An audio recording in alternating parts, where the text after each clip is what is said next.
ሰላም ቅዱሳን ወገኖቼ ወዳጆቼ በዓለም ዙሪያ ያላችሁ ሰላም እናንተ አቀርብላችኋለሁ። የጌታችን የመድኃኒታችን ኢየሱስ ክርስቶስ ጸጋ ሰላም ይብዛላችሁ። እንዴት አላችሁልኝ? የአምላካችን እግዚአብሔር ስም የተባረከና የተመሰገነ ይሁን። ዛሬም ያው እግዚአብሔር ቃል አብረን እንካፈላለን። እንግዲህ በፊታችን ባለው የጌታችን የመድኃኒታችን ኢየሱስ ክርስቶስ ልደት በዓል የሚከበርበት ዋዜማ ላይ ያለነውና በዛ ዙሪያ እግዚአብሔር ቃል አብረን እንካፈላለን። የአምላካችን እግዚአብሔር ስም የተባረከ ይሁን። ዛሬ የምንካፈለው ያው የእግዚአብሔር ቃል የሚገኘው ትንቢተ ኢሳይያስ ምዕራፍ 9 ቁጥር 6 እና ሉቃስ ወንጌል ምዕራፍ 1 ቁጥር 46 እስከ 49 ያለው እግዚአብሔር ቃል ላይ ቆመን እውነት የእግዚአብሔር ቃልን አብረን እንካፈላለን። የጌታችን የአምላካችን ስም የተባረከ ይሁን። ትንቢተ ኢሳይያስ ምዕራፍ 9 ቁጥር 6 በጌታ በኢየሱስ አነባለሁ። ሕፃን ተወልዶልናል፣ ወንድ ልጅም ተሰጥቶናልና አለቅነትም በጫንቃ ላይ ይሆናል። ስሙም ድንቅ መካር፣ ኃያል አምላክ፣ የዘላለም አባት፣ የሰላም አለቃ ተብሎ ይጠራል ይላል። እንደውም ትንቢተ ሉቃስ ወንጌል ምዕራፍ 1 ቁጥር 46 እስከ 49 ማርያምም እንዲህ አለች፣ ነፍሴ ጌታን ታከብረዋለች፣ መንፈሴም በአምላኬ በመድኃኒቴ ሐሴት ታደርጋለች። የባሪያይቱን ውርደት ተመልክቷልና፣ እነሆ ከዛሬ ጀምሮ ትውልድ ሁሉ ብፅዕት ይሉኛል።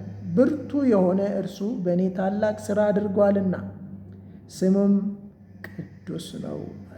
ጌታ ሆይ እናመሰግናለን። የከበርክ አምላካችን፣ መዳኛችን፣ መበዣችን፣ የተወለድክልን፣ ከዘላለም ፍርድና ጥፋት የታደግከን፣ ከምድር ስበት ወደ ላይ ያወጣን፣ የላኛውን ምስጢር እንድንረዳ እንድንሰወርብህ ከኃጢአትና ከዘላለም ፍርድ ልትሰውረን የተወለድክልን ጌታችን ክብር ላንተ ይሁን። አሁንም ያው የከበረ እግዚአብሔር ቃል እነሆ ጌታው ልንካፈል አለንና እውነትን እንድታበራለን፣ እውነትን ተረድተን አርነት መውጣት እንዲሆንልን ጌታ ሆይ ከትላንትና ይልቅ ያንተን ሐሳብ ተረድተን እልፍ የምንልበት ምሽት እንዲሆን እኔ ጸልያለሁ። የሚሆን ሁሉ ለአንተ ክብር ይሁን በኢየሱስ ስም አሜን። እንግዲህ በዚህ ክፍል ላይ ስናገር ስለ ማርያምና ስለ ጌታችን ስለ ኢየሱስ ክርስቶስ የምንመለከት ይሆናል። የተወለደ መድኃኒትና እናቱ ማርያም በሚል ርዕስ አብረን እንካፈላለን። የተወለደ መድኃኒትና እናቱ ማርያም በዚህ በትንቢተ ኢሳይያስ ምዕራፍ 9 ላይ ሕፃን ተወልዶልናል፣ ወንድ ልጅም ተሰጥቶናል ይላል። ስለ ኢየሱስ ክርስቶስ በምናይበት ጊዜ ኢየሱስ ክርስቶስ በእግዚአብሔር ፈቃድ በአብ ፈቃድ የሰው ልጅን ለማዳን የሰው ልጅ ለሆነ ሁሉ ለማዳን የመጣልን የተወለደልን በእግዚአብሔር ፈቃድ ከዘላለም ሞትና ፍርድ እንድናመልጥ እንድንሰወር ልሰውረን ለእግዚአብሔር መንግሥት ሊያበቃን ለእግዚአብሔር መንግሥት በር የሆነልን የተወለደን ኢየሱስ ክርስቶስ ነው። እንግዲህ መጽሐፍ ቅዱሳችን ላይ ዘፍጥረት ምዕራፍ 3 ላይ እንደምንመለከተው አዳምና ሔዋን በኤደን ገነት እግዚአብሔር የሰጣቸውን ትእዛዝ በመተላለፍና በኃጢአት ከወደቁ በኋላ እግዚአብሔር አምላክ ከሴቲቱ ለሰይጣን ያለው ከሴቲቱ የሚወለድ ጭንቅላትን ይቀጠቅጣል፣ አንተም ሸኮና ሁናል። ያ ይፈጸም ዘንድ ከሴቲቷ የሚወለድ ኢየሱስ ክርስቶስ ከማርያም መወለድ ነበረበት። እንግዲህ መጽሐፍ ቅዱሳችን ላይ ሲነግረን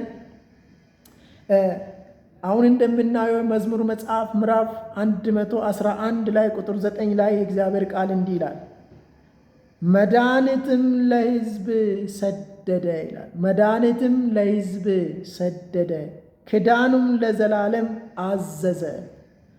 ይሄ ኢየሱስ ክርስቶስ ወደ ዓለም የመጣበት በማርያም ማፀን አድሮ ሰዎችን ለማዳን የመጣበት የአብ ፈቃድ ስለሆነ የሰውን ፈቃድም ስላልሆነ እግዚአብሔር ዓለምን የሚያድንበት መስመር በዘረጋ እግዚአብሔር ይህንን አደረገ። ስለ ኢየሱስ ክርስቶስ በምንናገርበት የዓለም መድኃኒት ስንል የዓለም መድኃኒት ዓለም የሚድንበት ዓለም የሚተርፍበት ከዘላለም ሞት ከዘላለም ፍርድ የሚተርፍበት የዘላለም መዳኛ የዘላለም ፍርድና ሞት አምልጠን ለእግዚአብሔር መንግሥት የምንበቃበት ሆኖ ኢየሱስ ክርስቶስ ተልኳል።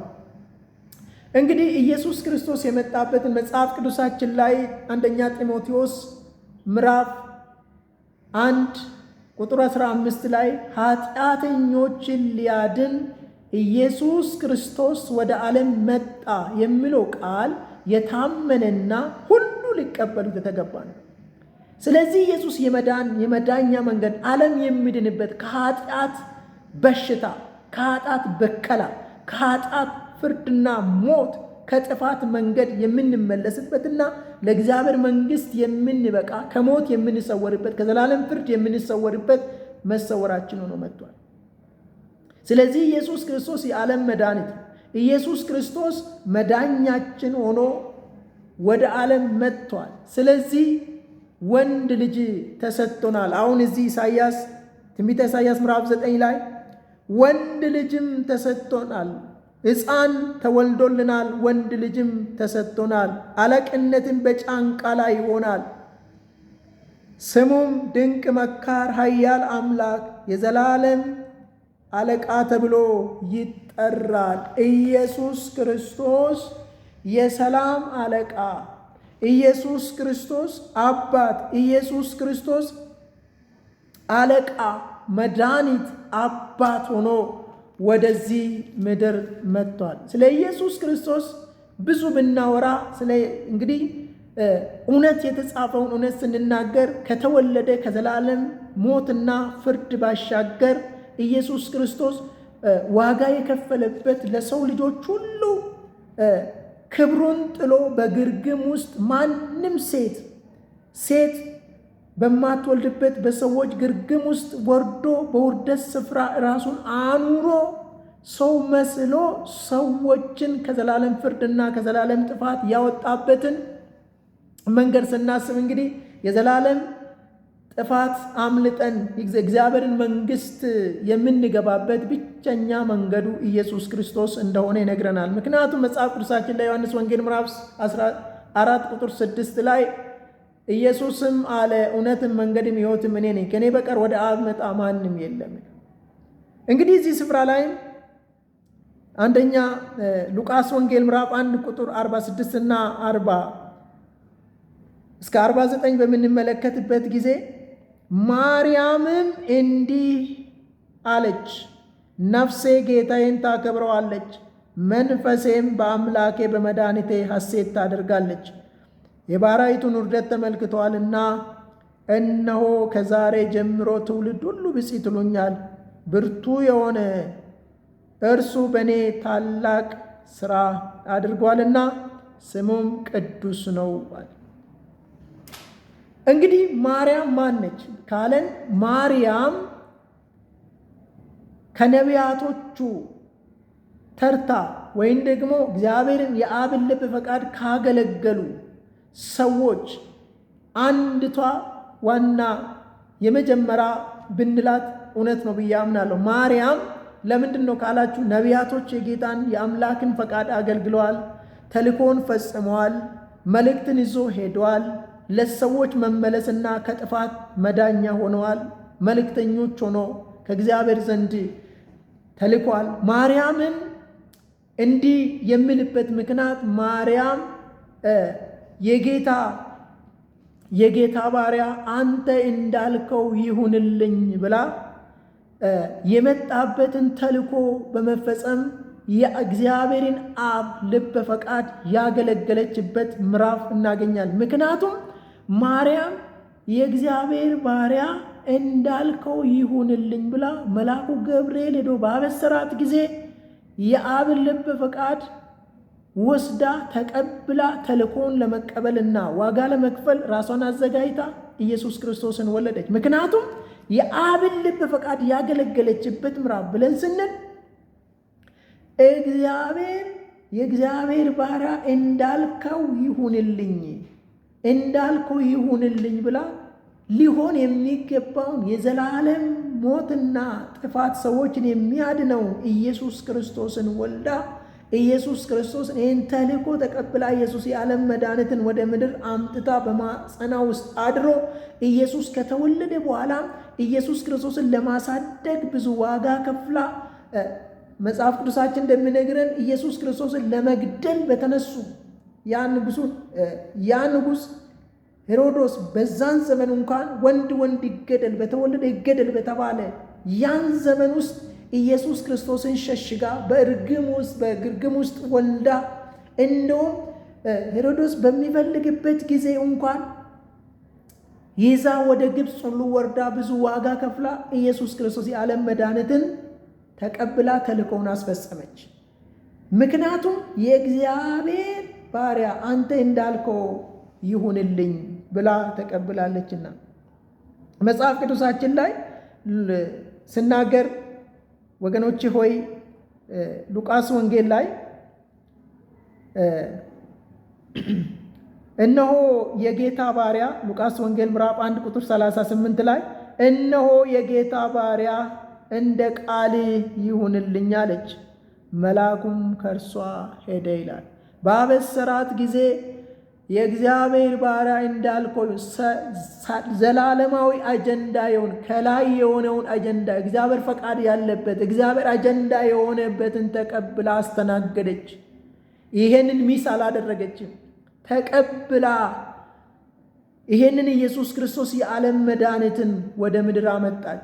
ለሰው ሁሉ መድኃኒት የሆነውን ኢየሱስ ክርስቶስን አመጣች። ስለ ኢየሱስ ክርስቶስ በምትናገርበት ጊዜ እርሷም እንግዲህ ኢየሱስ ክርስቶስ በኢየሱስ ክርስቶስ ያገኘችው ክብርና ኢየሱስ ክርስቶስ ያገኘችው ልዕልና እግዚአብሔርን ፈቃድ የአብን ልብ ፈቃድ ይሁንልን ብላ በመቀበሏ ማርያም የሆነላትን ትናገራለች። እዚህ ሉቃስ ወንጌል ምዕራፍ 1 ቁጥር 46 እስከ 49 ላይ ትኩር ብለን ስንመለከት ማርያምም እንዲህ አለች፣ ነፍሴ ጌታን ታከብረዋለች።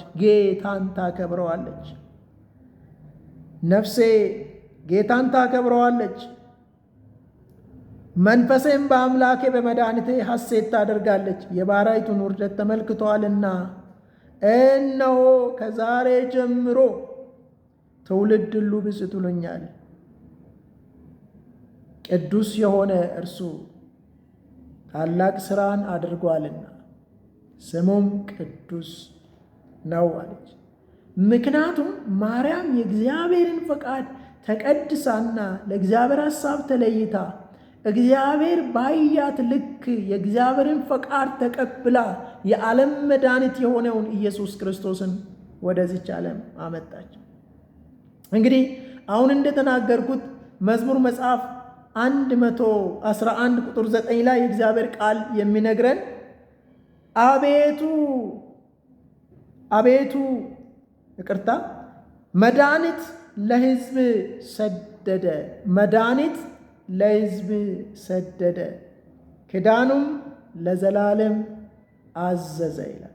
የዘላለም ኪዳን ሰዎች የሚድኑበት የሚተርፉበት ይሄ የዘላለም ኪዳንና የዘላለም ፕሮግራም ማርያም ተቀብላ አስተናገደች። እንግዲህ ማርያም ከመላእክቶች ከመልእክተኞቹ ከነቢያቶቹ ተርታ እግዚአብሔርን ፈቃድ ያገለገሉት ተርታ የምትመደብ የአብን ልብ ፈቃድ ያገለገለች አርበኛ ሴትና አገልጋይ ነች።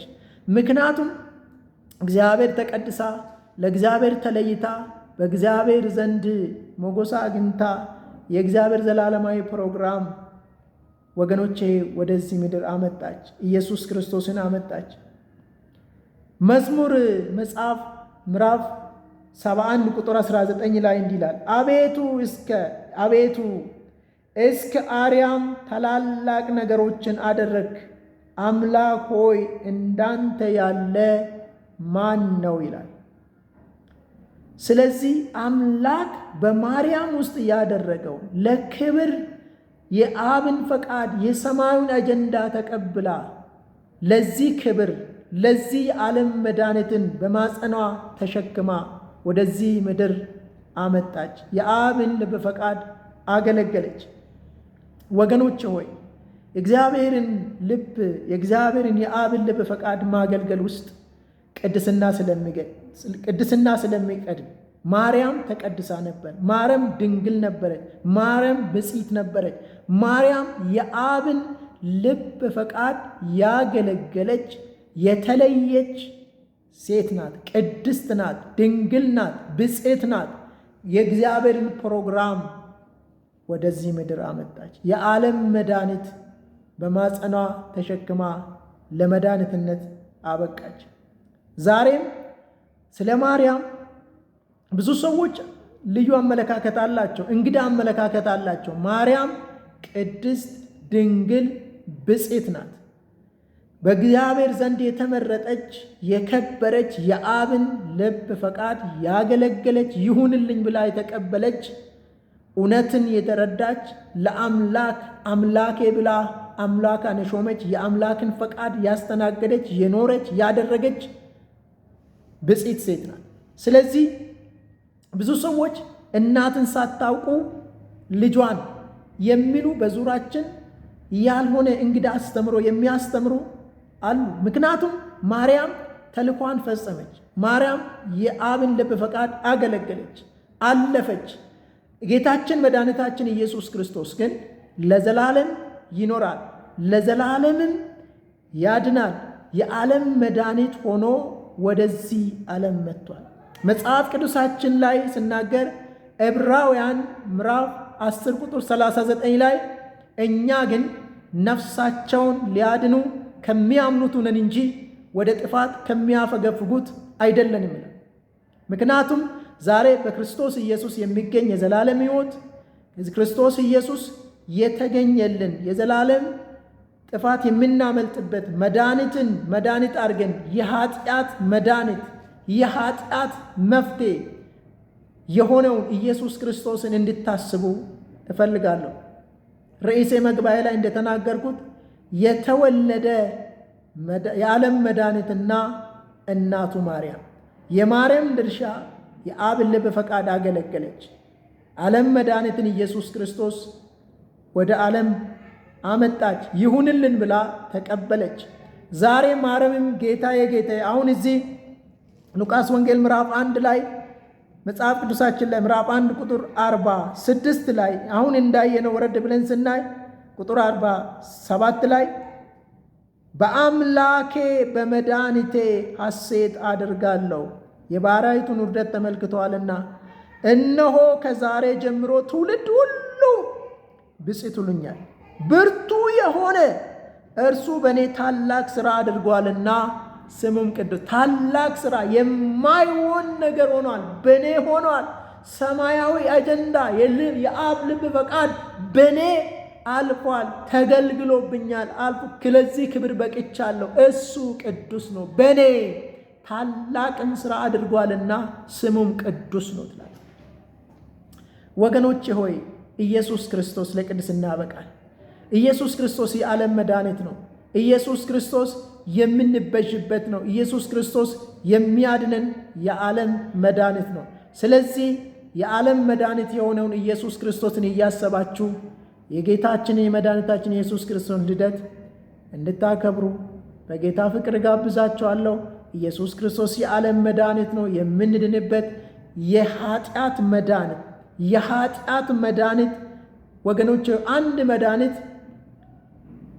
ካልወሰደን ከበሽታችን አንፈወስም። የኃጢአት በሽታ ተበክለን በዓለም ዙሪያ ያለ ነው።